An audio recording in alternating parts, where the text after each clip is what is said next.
Pareho sa Seneco ang Basiwa ang isa man sa mga kombyuhan sa Bacolod City nga ginaulan sang kritisismo bangod sa serbisyo sa mga konsumidor. Gani isa sa mga ginadusubong amo ang pagpasulod sang dugang nga water distributor. Sa tunga sini nga isyu ginatinghuaan man kuno sang tagdumalahan na asang Basiwa nga mapasanyog ang ila serbisyo. Ini ang atong tutukan subong nga aga sang Spotlight. Sa atong Spotlight this morning, makapugso ang posisyon sa Basiwa Prime Water sa ginadusong nga dugang nga water distributor sa Bacolod City kagang plano sini sa magbasanyog sang serbisyo sa mga consumers ang talakayon ta sa Spotlight. Basiwa may pabuto na kontra. Kung may kontra, mas mangin maayo na ayhan ng serbisyo. Ina makapugso sabton direkta ni Anay Bacolod City Councilor Mona Dia Jardin, General Manager sa Bacolod City Water District. Ma'am, good morning. Ay, good morning. Good morning sa imo, good morning sa tanan nga nagatanaw sa imo programa.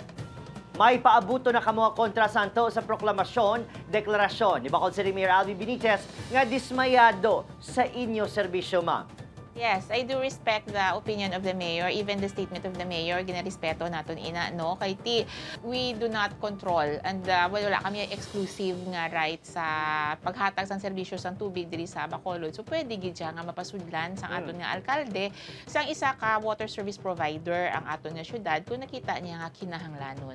Although on our part, syempre kami na don't get us wrong ara kami yan sa gobyerno. Basiwa per se is a government owned and controlled corporation. So ara kami gihapon sa pagserbisyo sa tao. Sa amon niya nga part with our partner Prime Water, ginatinguhaan gid naton nga mapun-an ang aton nga mga kakulangan.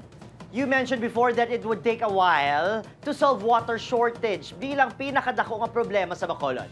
It was put on record that 2026 is the year nga tumanon sang prime ang iyatugan. Where are you in your timeline? Yes, sa timeline naton, the maximum na nagani sa 2026 yan. We're looking for 2025 nga matapos naton initanan nga mapatigayo naton ng aton nga mga buluhaton, especially on improving our services. So, okay, good. 2026, 2025, the most na 2026. Whatever you can tell us, may source na kita sang surface water provider.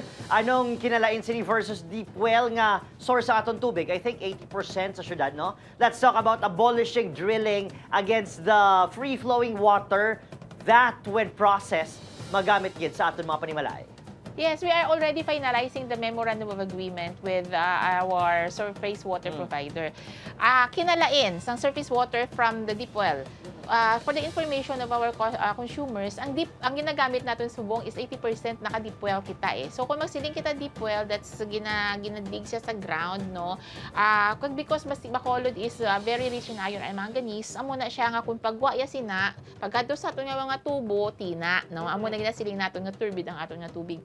And ginpauntat na naton gani, no, sang pagsulod sang aton nga joint venture partner kay nakita naton nga daw medyo hindi gid man siya ng hazardo siya sa environment kay gadig na siya ya. Ang surface water is free flowing water na siya coming from rivers. Okay. Nga dira kita ya makuha, no, parehas ang aton nga Bacolod Bulk Water Supplier, si BBWI. Na kung sa diin may surface water ang ginakuhaan naton sang source, tapos mo-build kita sa facility, dira naton ginalimpyuhan, ginatinlo ang tubig until such time mapagwa niya na tinlo na siya, no, nga tubig niya ready for consumption na. So ina iya very very safe siya. So bali with this project, mapaiway tanan ni ang mga komento nga ice take, kape, tinaon ang tubig sa Bacolod. Kung may surface water kita, ma-follow na ni siya ang turbidity problem naton. Kaya hindi na niya mag-turbid. Hindi na siya mangintinaon. Tungod nga ang iya nga source is surface water na. Eventually, we will solve that. In terms naman of sustainability, hindi ni bala ma-deplete ang source naton kung sa mga katigulangan pa gani, ma'am, pugaon, tubtob, wala na may mapuga pa. Doon mo na? kung tanawon naton subong, ang kulang sang aton nga pag-supply sang tubig is only 10 to 15 million liters a day. And here comes our bulk water supplier who will provide us with 30 or 40 million liters a day.